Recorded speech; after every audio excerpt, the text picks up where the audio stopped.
오늘 말씀은 좀 예민한 주제일 수도 있습니다. 그렇지만은 겸손함으로 잘 들으면 아마 굉장한 영혼의 회복과 치료함이 있을 것으로 믿습니다. 좀 오래됐습니다. 어느 교회에 아주 큰 교통사고가 났습니다.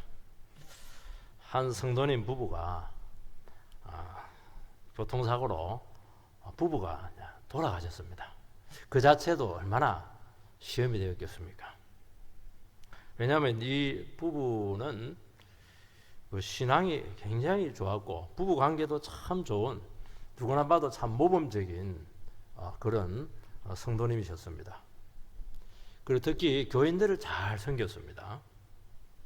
직분자에게 선물도 이렇게 많이 하기도 했고, 또 교회 행사 있을 때마다 많은 액수의 그 기부도 이렇게 하신 분이셨습니다. 근데 좀 불미스럽게도 사후에 이 교회 재정을 이렇게 다시 살펴봤을 때 그 유용을 하고 횡령한 것이 드러나게 되었어요.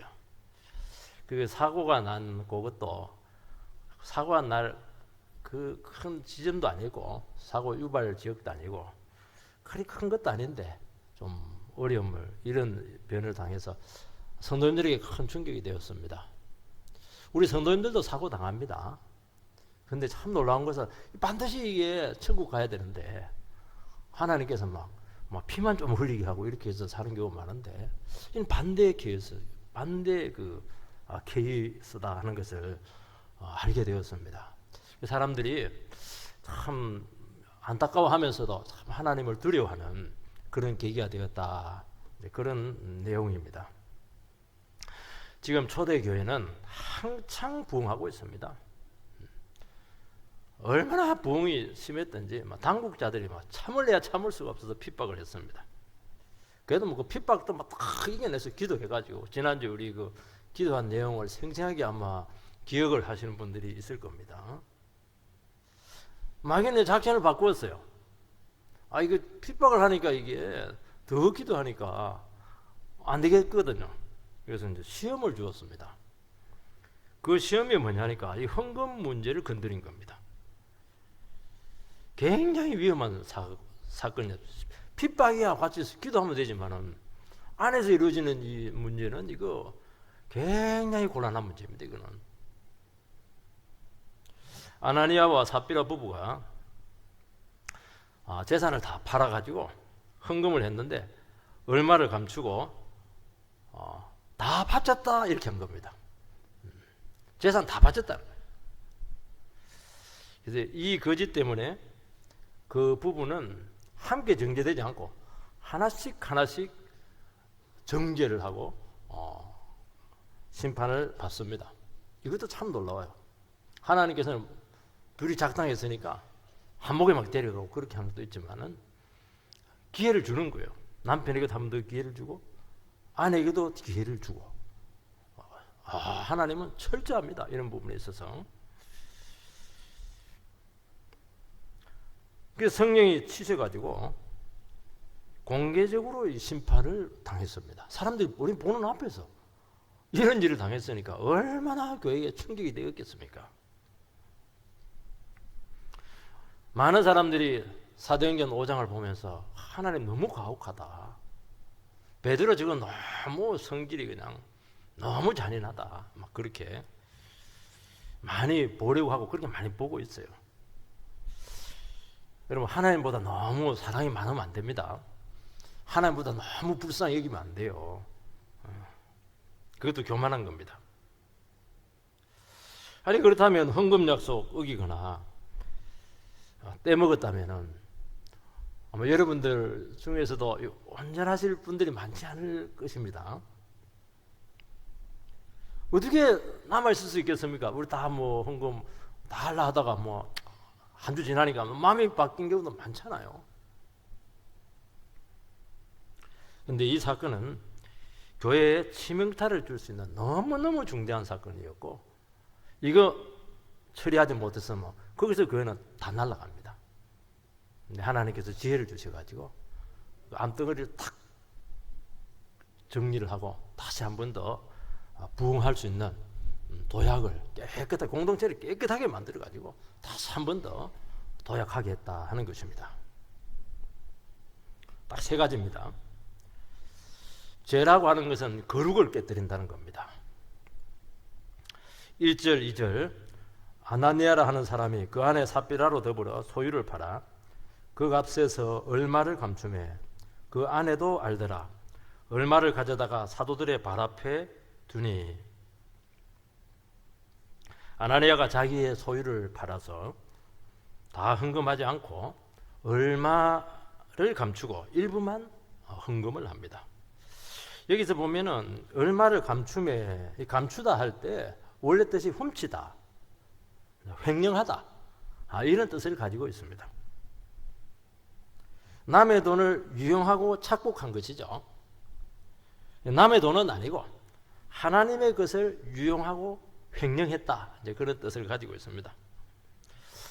제 원로 목사님께서는 다른 건 몰라도 11조 신학 하나는 아주 철저합니다. 이분께서는 어떤 신학을 가지고 있냐 하면은 11조 안 하는 것은 하나님의 것을 도둑질한 것이다. 청빙하고 이렇게 할 때 이 부분에 불분하면 바로 탈락이에요. 아나니아 삽비라 부부는 남의 돈을 가지고 헌금한 것도 아니고 사기쳐서 헌금한 것도 아니고 그의 돈을 횡령한 것이 아닙니다. 아나니아가 땅을 팔기 전에 아마 헌금을 약속한 것으로 얼마든지 짐작이 됩니다. 약속을 했으면은 약속대로 헌금을 하면 문제가 되지 않습니다. 근데 또 마음이 바뀌어서 하려고 하다 보니까 너무 또 많은 겁니다. 그래서 그때는 다 하려고 했지만은 또 우리 필요도 있고 이렇게 하니까 반만 이렇게 하겠습니다. 이거 반만 하면 문제가 될 거 없어요. 근데 일부를 감추고 다 드립니다 했기 때문에 문제가 된 겁니다. 어떻게 이것이 이렇게 큰 죄가 될 수 있겠는가 하는 문제인데, 여러분 우리 한국교회 성도님들께서 뭐 헌금 주일학 때부터 늘 떼먹고 이렇게 했을 텐데 많지 않습니까? 아마 작정 헌금을 하고 또 건축을 앞두고 이렇게 해서 또 막 하고 전세금 뺏어주겠다 이렇게 하고 나서 아마 약속 못 지키신 분들 많이 계실걸요. 이것은 단순히 헌금을 떼먹고 거짓말했다 그런 정도가 아니죠. 그래서 우리는 이 두 가지를 생각을 해야 됩니다. 하나는 뭐냐니까 우리가 이 헌금을 약속할 때 하고 실제로 이 헌금을 딱 바칠 때 하고 이 마음이 달라질 수 있다는 것을 우리는 기억을 해야 됩니다. 그때는 막 너무 성령 충만해가지고 또 막 부흥을 해서 부흥사가 와가지고 막 헌금하면 막 그냥 하나님께 함께 하신다 이렇게 하니까 막 그냥 집문서 전부 다 내놓겠다고 약속을 했는데 집에 가니까 막 아까운 겁니다. 너무한 거예요 이게. 또 재산을 팔고 딱 보니까 막 5억 되네. 손이 떨리기 시작하는 겁니다. 욕심이 생긴 것이죠.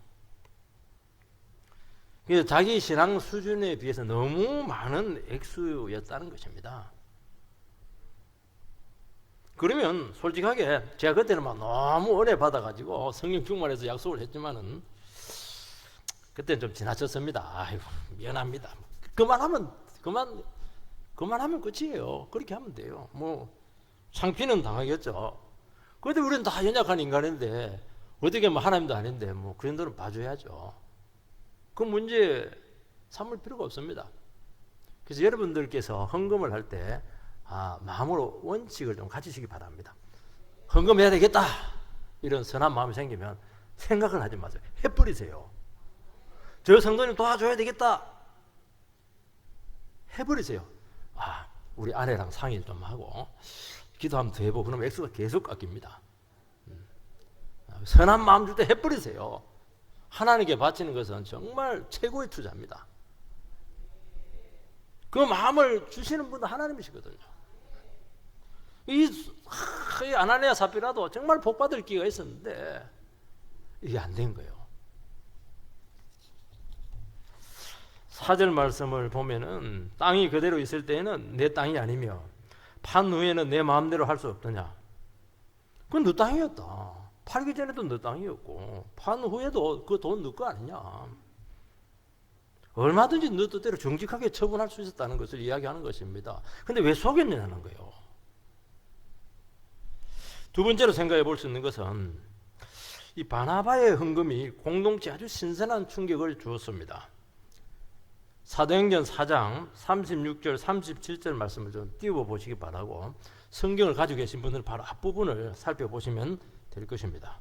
같이 읽겠습니다. 시작.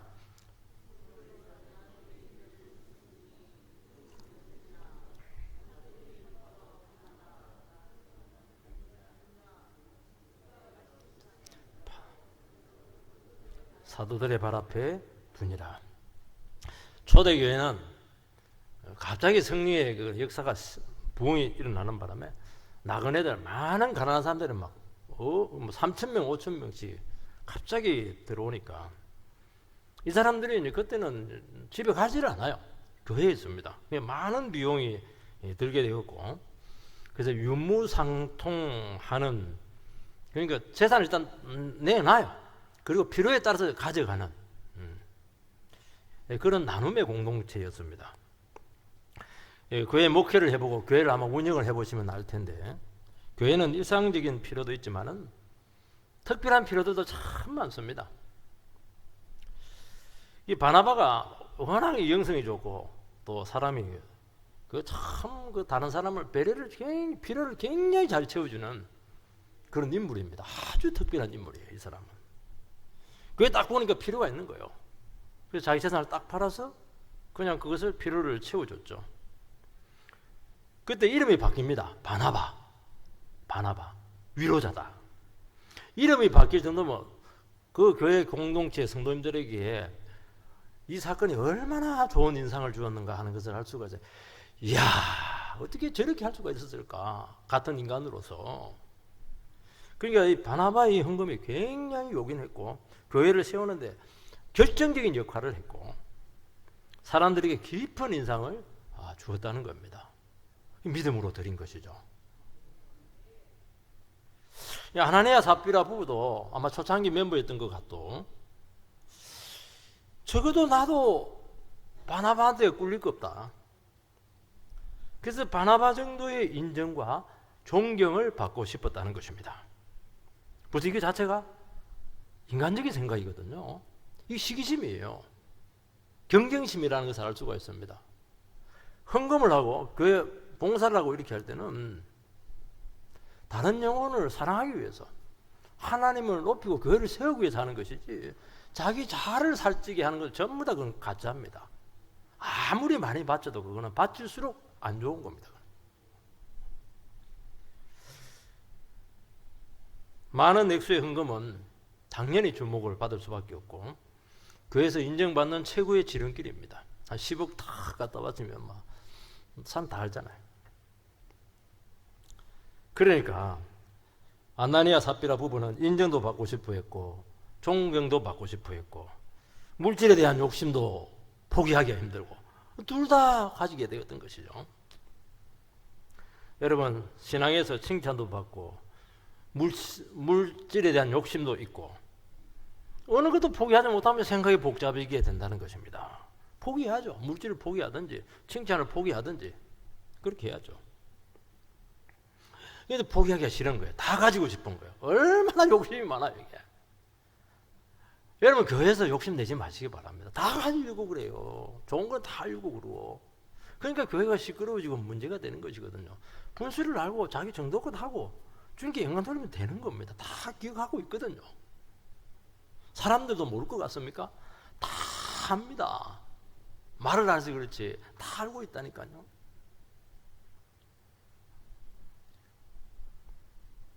교회에서 인정을 받게 되면은 주장할 수가 있고 과시할 수도 있고 윤무형의 영향력을 가질 수가 있다는 것이죠.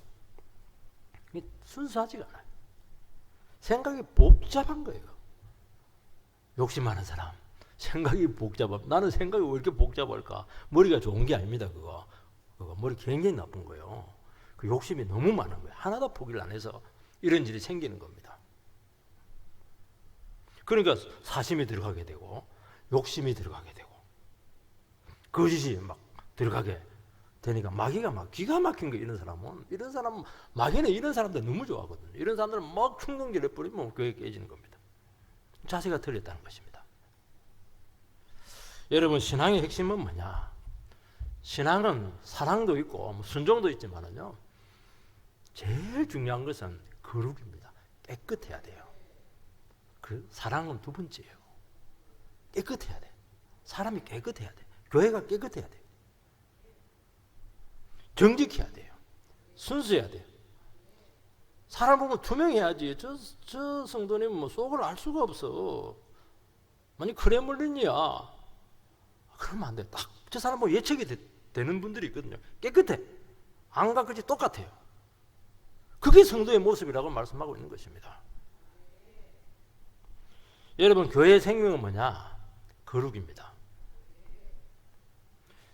거룩이라고 하는 것은 사람을 일단 의식하지 않아야 되고 하나님 앞에 끊임없이 자기 자신이 서기 위해서 몸부림을 칠 때 생기는 것이지. 나는 깨끗합니다. 깨끗한 체하고 뭐 깨끗한 옷 입는다고 해서 그 위선이 되는 거예요. 그거는.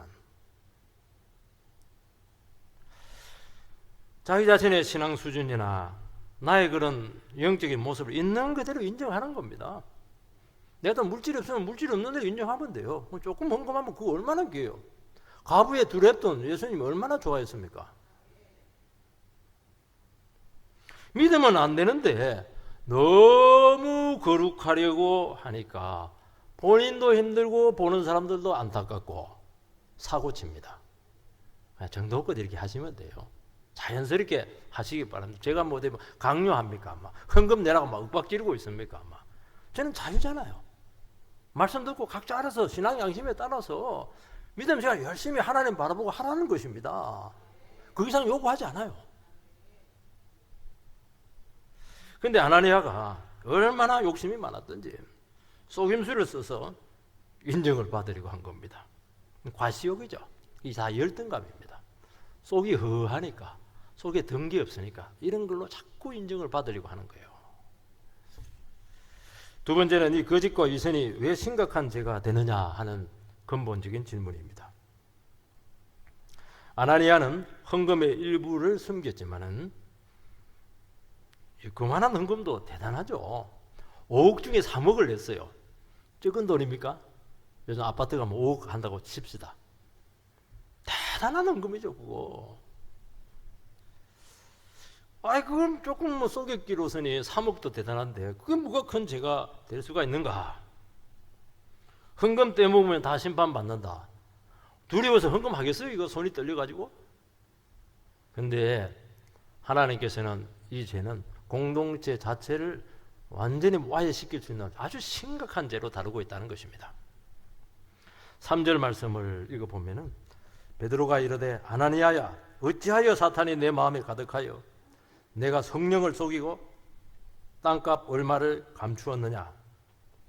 4절 하반절에 보면은 어찌하여 이 일을 내 마음에 두었느냐. 사람에게 거짓말한 것이 아니요 하나님께로다.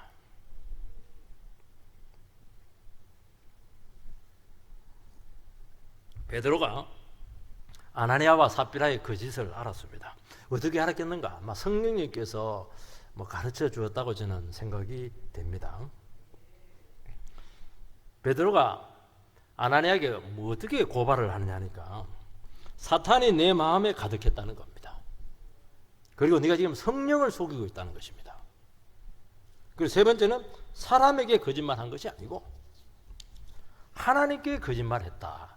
세 가지로 그를 고발을 합니다. 고발 내용이 많죠. 사기를 1억 쳤다 그게 아니고 굉장히 영적인 고발을 하고 있습니다. 하나님께서 우리를 고발할 때 구체적인 것도 있겠어요. 왜 공금 한 몇억 해먹었냐 그것도 있지만은 성령님께서는 우리 근본적인 것을 고발을 해요. 너 왜 성령 속였어? 너 신앙양서 왜 속였어? 왜 교만한 거야? 왜 하나님을 우습게 여기고 있는 거야? 교회를 그렇게 경홀히 여기셔야 되겠는가? 전부 다 영적인 고발을 하는 겁니다. 나는 겉으로는 아무 문제가 없어요. 누가 봐도 다 괜찮은 성도님이라고 다 치부할 수가 있습니다. 성령님께서는 그렇게 안 봐요. 너 영적으로 내 고발하겠다는 거죠. 영적으로. 사단이 내 마음에 가득했다. 이 말이 무슨 말씀입니까? 사단이, 성령님이 가득해야 되는데 사단이 가득해. 왜요? 당연히 사단에게 기회를 주었죠. 여러분, 사단에게 어떻게 기회를 줄 수가 있습니까? 사단의 유혹과 게임에 넘어간 것입니다. 사단이 준 마음, 자기도 알거든요. 사단이 준 마음은 갑자기 싸늘해져요. 그리고 막 사람이 막 악해져요.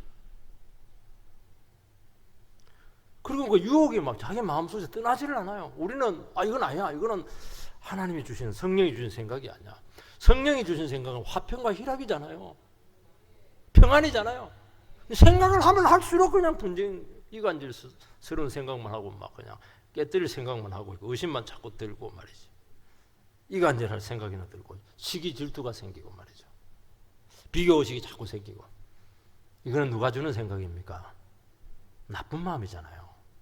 마귀가 주는 생각이거든요. 이런 건 잘라버리세요. 이거는 하나님이 주는 생각이 아니야. 갈 때까지 가는 거야. 생각이 갈 때까지. 그리고 그 생각을 철석같이 믿습니다. 알리바이를 만들어요. 믿을 수 있는 알리바이를. 그때부터는 말씀이 안 들립니다. 절대로 안 들려. 하나님 아니라 하나님 할아버지가 와서 설교해도 안 들립니다. 그리고 생각이 안 바뀝니다. 그리고 고집스럽게 악한 길을 간다는 겁니다. 이게 무서운 거예요. 이게. 마귀는요 보통이 아닙니다. 우리 영을 사로잡잖아요. 이 성령을 속이고 이렇게 되어 있는데요. 성령님은 인격이시기 때문에 우리의 마음을 전부 다 살피십니다. 그래서 우리가 조금이라도 나쁜 동기로 하는 것이 있으면은 성령께서 기뻐하지가 않아. 성령님이 슬퍼해요. 근심을 하는 겁니다. 기쁨이 없어요. 마음에 갈등이 자꾸 생기는 겁니다. 그래서 갈등을 주어서라도 상황적으로 뭐 사고가 생긴다든지 이렇게 해서 막으십니다. 왜냐하면 성령님은 우리를 너무 사랑하시거든요. 충동으로 막 믿고 막 가려고 하다가도 그냥 하나님 한번 때리기도 하고 막 그래서 결국 마음에 갈등이 너무 심해가지고 내가 살려고 막 포기해버리자. 나도 참 성질이 막 질기네 이러면서 이만큼 하고 됐다 이만큼 하면 여기서 중단. 그렇게 해서 포기하면 돼요. 그런데 성령님을 속이니까 계속 속이는 거예요. 이 마음을 무시하고 계속 갈 때까지 가는 겁니다. 그러면 어쩔 수가 없는 것이죠.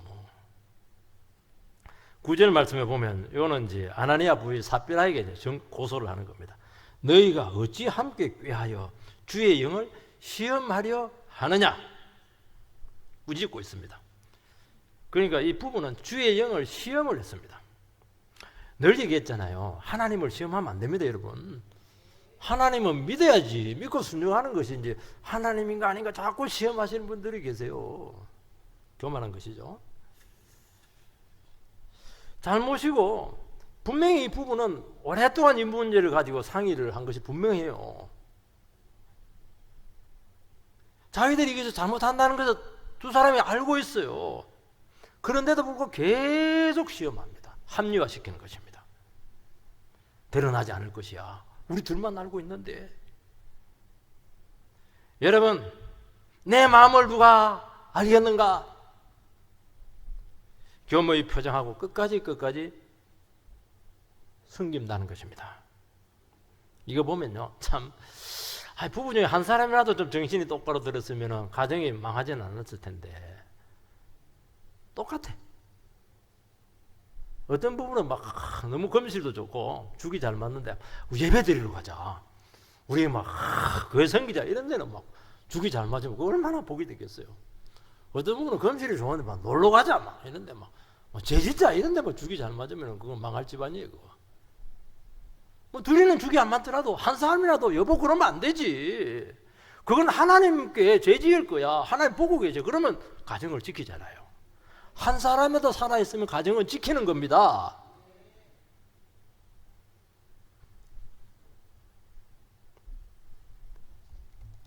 이들의 죄악은 사람을 속인 것만이 아니고 하나님을 속였다는 것입니다. 그러니까 이런 일이 생기면 사람도 속인 것이기 때문에 사람과의 신뢰를 다 깨뜨립니다. 그 사람 안 믿습니다. 그 다음부터는 저 사람 원래 거짓말하는 사람, 열애가 되는 거예요. 성도의 관계의 핵심은 뭐냐? 신뢰잖아요. 돈은 이래도 돼요, 여러분들. 건강은 좀 다쳐도 돼요. 저 성도님은 믿을 만해요. 저 성도님 말은 100% 맞아. 이게 최고의 가치입니다. 이게 성도라는 거예요. 속여버리니까 아무도 안 믿는 거예요. 저 사람은. 믿어도 의심을 해요. 더 문제는 하나님을 속인 것입니다. 여러분, 하나님은 돈에 관심 없습니다. 전부 다 하나님 것인데, 이거 헌금하게 하고 헌신하게 하고 이런 것들은 우리를 복주기 위해서 그렇게 하는 것이지, 뭐가 하나님이 아쉬워서 돈을 내라고 그렇게 해요. 마음의 상태죠. 하나님은 정직을 보시고 태도를 보신다는 것입니다. 내가 너에게 언제 바치라고 했느냐는 거예요. 너희들이 자발적으로 바친다고 하지 않았냐는 겁니다. 너희들이 상의해서 한 것 아니냐는 거예요. 강요한 적이 있느냐는 거예요. 지금 너무 머리를 많이 썼다는 겁니다. 여러분, 하나님의 불꽃 같은 눈은 결코 피할 수가 없다는 것입니다. 여러분, 교회는 성령의 전입니다. 하나님께서 임재하시고 성령이 교통하고 있습니다. 우리끼리 이렇게 예배 드리는 게 아니고 지금 성령께서 함께 하기 때문에 예배가 가능한 거예요. 거룩한 공동체입니다. 초대교회는 말씀과 성령이 너무 넘쳤기 때문에 막 사람들이 들어오면서부터 압도가 돼요. 그 두려우신 하나님 앞에 어떻게 우리 영혼을 숨길 수가 있겠으며 어떻게 감히 하나님을 속일 수가 있느냐. 너무 놀랍다는 거예요. 하나님도 이 희귀종이다 이거.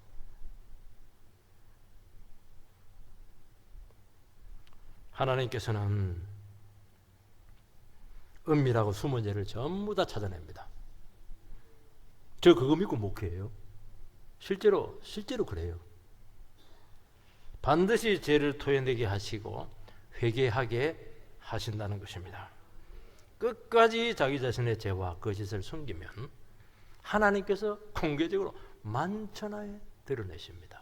그래서 공동체를 다시 한 번 더 깨끗하게 하시고 경종을 울리십니다. 왜냐하면 이게 너무 중요한 문제거든요. 그래서 교회의 거룩성을 지키시는 분은 하나님이세요. 목사가 지키는 게 아닙니다. 말씀이 지키는 거예요. 말씀이 흐려지죠? 완전히 교회는 진흙탕이에요. 왜 교회가 이렇게 진흙탕이 되었어요? 말씀이 선명하지 않으니까. 인간의 생각과 도모로 꽉 차니까 가장 문제가 심각한 거예요. 여러분, 시편 1편에 보면 악인은 바람에 나는 겨와 같아요. 후 불면 날아가요. 악인은 의인의 해중에 들어가지 못합니다. 의인의 길은 하나님께서 인정하지만은 악인의 길은 하나님께서 인정하지 않아요. 그게 시편 세계로 들어가는 제1장 입구입니다. 요게 돼야 성경 세계 속으로 들어가는 거예요. 진리의 공동체 안에 들어가는 거예요, 여러분들. 이 교회 와서 인다고 해서 들어온 게 아니에요, 이게. 여러분들. 죄인은 못 들어와요. 죄짓고는 안 돼요. 죄 목회는 죄짓고는 안 된다. 나는 몰라요. 그것만 한 사람은 그것만은 안 된다는 거예요. 보면 알 겁니다. 여러분, 교회는 그런 곳이라는 거예요. 얼마나 두려워요. 저도 맞아요. 제가 제일 위험하죠. 제가 책임이 제일 많으니까. 저는 조금의 죄들수도 하나님께 바로 그냥 경고가 바로 날아가요. 여러분, 교회의 가장 예민한 헌금으로 이들은 거짓말을 했습니다. 하나님보다 강심장이죠. 간이 배 밖에 나왔다. 간이 커도 좀 위험한데 간이 배 밖에 나왔으니까 얼마나 참 위험한 짓을 했습니까? 이것은 하나님을 무시하는 교만이었다는 것입니다. 교회를 경멸하는 것이고 교회를 너무 우습게 여겼다는 것입니다. 사람들이 우습게 보이죠. 왜냐하면 다 문제 있는 사람들이 교회 오니까. 교회 온 사람들이 뭐 세상에 잘난 사람 누가 와요? 실패한 사람들 오죠. 우습지 않아요. 생각이 없어서 앉아있는 게 아닙니다. 자기 같은 줄 알고 우습게 여기는 거예요, 사람들도. 하와가 하나님과 맞짱을 때리고 했습니다. 나도 똑똑하고 나도 하나님 앞에 뭐 꿀릴 게 뭐가 있습니까? 그 선악과를 따먹기 전에 이미 태도에서 제가 들어왔어요. 나는 죄 안 지었다 그게 아니에요. 벌써 마음 안에 죄를 한참 짓고 있었던 거예요. 그걸 마귀가 알고 탁 건드린 거예요. 바로 죄를 짓잖아요. 얼마나 위험합니까? 그게 방자한 것이다. 그렇게 말씀하고 있습니다. 여러분, 말씀이 선포될 때 하나님께서는 그 교회에 반드시 임재하시고 함께 하십니다. 그래서 우리는 하나님 때문에 절대로 마음대로 말을 못해요. 마음대로 행동하지 못해요. 물론 사람 눈치도 있지만 그건 두 번째입니다. 하나님이 두려운 거예요. 이게 다 듣고 계시거든요. 다 판단하고 계시거든요. 사람들이 아무리 칭찬해도 하나님 판단이 중요한 것이잖아요. 저 인간 안 돼. 그럼 그걸 어떻게 감당을 하시려고 강큰 생각을 하시느냐는 것입니다.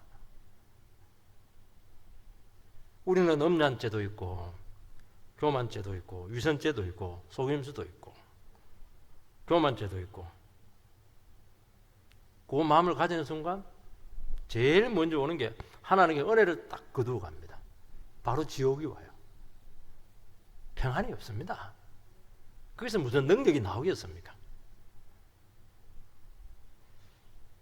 그런 상태에서 회개하지 않는 상태에서 말씀을 들으면 들을수록 괴로운 겁니다. 되는 일 있습니까? 내 마음이 정리가 안 된대. 무슨 사업을 한들 되겠어요? 그래서 교회를 절대로 시험 들게 하지 않도록 우리가 늘 겸손한 마음으로 주님 앞에서, 우리가 사람 보고 뭐 신앙생활 합니까? 하나님 앞에 서 있는 거잖아요. 아나니아 삽비라 부부는 교회에 위선의 약을 심었습니다. 교회는 뭐 떡은 들어올 수도 있고 뭐 그런 것도 있지만은 위선과 거짓은 안 됩니다. 이것은 금방 교회를 변질시키는 제1번지입니다. 누룩처럼 확 번져버려요. 여러분, 성령의 역사가 소멸되고 말씀이 닫히게 되고 그때부터 교회가 무기력해지게 되고 부흥은 한순간에 꺼지는 겁니다. 얼마나 무서운 죄입니까 이게? 숨은 죄가. 이 숨은 죄예요. 여러분, 그 교회에서 거짓이 허용이 되면은 신뢰가 깨지고 바로 부패가 찾아옵니다. 내적으로 부패는 소리 없이 찾아오거든요. 그러면서 무너지는 것입니다. 특히 이간질을 조심하시기 바랍니다. 사실을 부풀리거나 없는 말을 지어내거나 반만 진실을 말하거나, 반만 진실을 말하는 거, 유리한 것만 이야기하고 불리한 것을 얘기하지 않는 것입니다.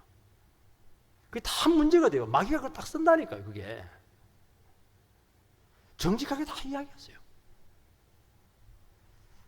사람마다 하는 말이 다르고, 이 사람에게 하는 말이 다르고 저 사람에게 하는 말이 다르고, 집안 부모님이 그렇게 말하면 형제들 완전히 원수가 됩니다. 이 교회가 시험이 들고 분쟁이 되는 겁니다. 교회는 하나님의 말씀으로 이 모든 거짓과 교만이 전부 다 드러나야 될 줄 믿습니다. 그래서 교회 안에서는 말씀으로 교제하라고 하는 것이 뭐냐? 소금을 딱 치어야 돼요. 부패하지 않도록. 그래서 절대로 의혹받을 만한 일은 처음부터 하지 않도록 그렇게 다른 영혼을 배려하는 은혜가 있게 되기를 축복합니다. 마지막으로는 거짓과 위선에 대한 하나님의 심판입니다. 5절 말씀을 보면 아나니아가 이 말을 듣고 엎드려져 혼이 떠나니 이를 듣는 사람이 다 크게 두려워하더라. 베드로의 고발과 질문에 아나니아의 답변이 없어요. 그리고 바로 즉사합니다. 변호할 기회가 없었어요. 하나님의 심판이죠. 사람들이 이 모습을 보고 전부 다 두려워했습니다. 아마 이 사도의 고발에 대해서 아나니아는 굉장히 충격을 받았을 겁니다. 그러면 어떻게 해야 됩니까? 가만히 서 있으면 안 되죠. 온몸으로 반응을 해야죠. 잘못했다고. 반응을 안 해. 가만히 있어. 바로 죽었어요. 이미 양심이 완전히 화인이 맞아서 마비가 된 겁니다. 선을 넘었고 돌이킬 수 없다고 판단이 되었다고 저는 생각이 돼요. 그걸 이제 하나님께 직접 치셨다 이제 이렇게 표현을 하는데 좀 심각한 말이죠. 이것은 8절 읽어보면은 베드로가 이르되 그 땅 판값이 이것뿐이냐 내게 말하라 하니 이르되 예 이것뿐이라 하더라. 남편이 이제 하나님이 데려갔는데 우린 자꾸 할 때 지옥 가냐 그렇게 하지 마세요. 그런 식으로 하면 안 돼요. 이거는 죄에 대한 징계입니다. 삽비라에게 회개할 기회를 주었어요. 3시간 뒤에 와서 부인은 그것도 모르고 막 옵니다. 우리 같으면 막 부부는 똑같아 이러면서 바로 그 징계할 때 기회를 또 한 번 더 줘요. 그런데도 교회와 주님을 속이려고 합니다. 9절에 보면 함께 꾀하여 함께 공모한 겁니다. 두 부부는 고의적으로 이 악을 도모했습니다. 여러분 악이라고 하는 것을 같이 공모를 하면 굉장히 강해져요. 한쪽에서 딱 공모를 안 하고 아니다 이래 버리면 싹 죄가 사라집니다. 그 죄는 이렇게 무서워요. 악이면 악일수록 신의를 강조하고 의리를 강조합니다. 깡패들 의리들 굉장해요. 죄 지으면서 의리가 있으면 안 되는데 고발해야 되는데 절대 고발 안 해요. 고발하면 살 텐데. 그래서 다 알면서 고의적으로 부정직과 속임수를 썼다는 것입니다. 그래서 주의 영을 시험했다는 것입니다. 성령님께서는 반드시 우리 안에 죄가 있으면 갈등을 주시고 들추어 내십니다. 그래서 막 수많은 방법을 통해서 지적을 해요. 토해내, 죄잖아. 이제 마음을 돌려. 이거 지금 그래야겠다 하면 어떻게 될 줄 알아? 미래 보장할 수 있어? 나 다 알고 있어. 빨리 토해내라니까. 그런데도 불구하고 고백하지 않으면 이 부부꼴이 난다는 겁니다. 이게 그냥 성경에 기록된 게 아니야. 아니 그거는 뭐 그때 일이지. 지금 그때 하나님하고 지금 하나님 뭐 다를 게 뭐가 있습니까? 다 똑같죠. 남편하고 나만 아는데 누가 알겠어? 부인도 똑같아요.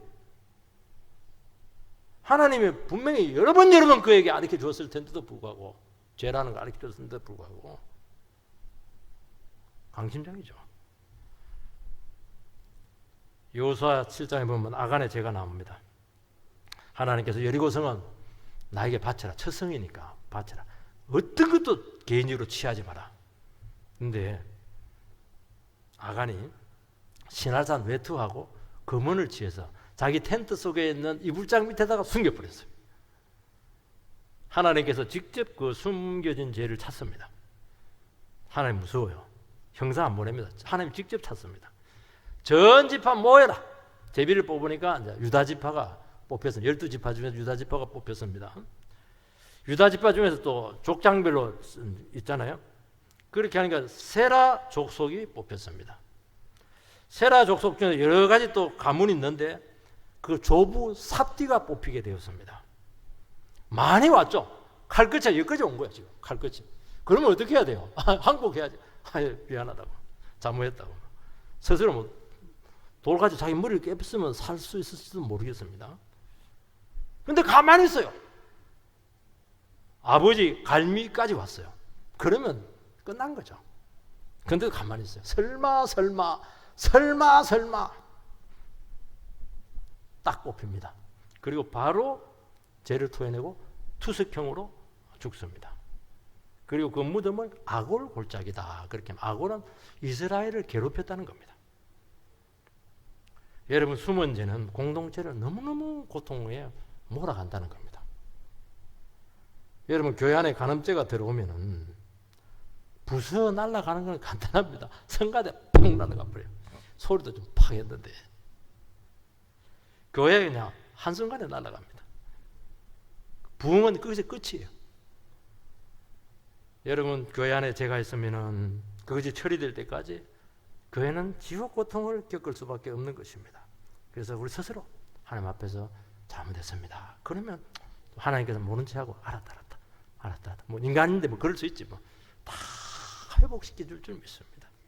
왜 그걸 못해요? 돈도 안 될 텐데. 근데 끝까지 죄를 숨기고 양심이 마비되고 그렇게 하다가 문제는 회개의 기회를 놓친다는 거예요. 회개도 하나님께서 기회를 주실 때 하는 것입니다. 하나님 말씀이 들을 때 최고의 기회잖아요. 생각으로 회개가 되겠어요? 내가 옳은데 안 되는 거예요. 하나님 말씀이 들을 때 그때 해버리세요. 지금 알아서 집에 가서 한다. 아이고, 안 믿으면 더 단단해졌을 겁니다.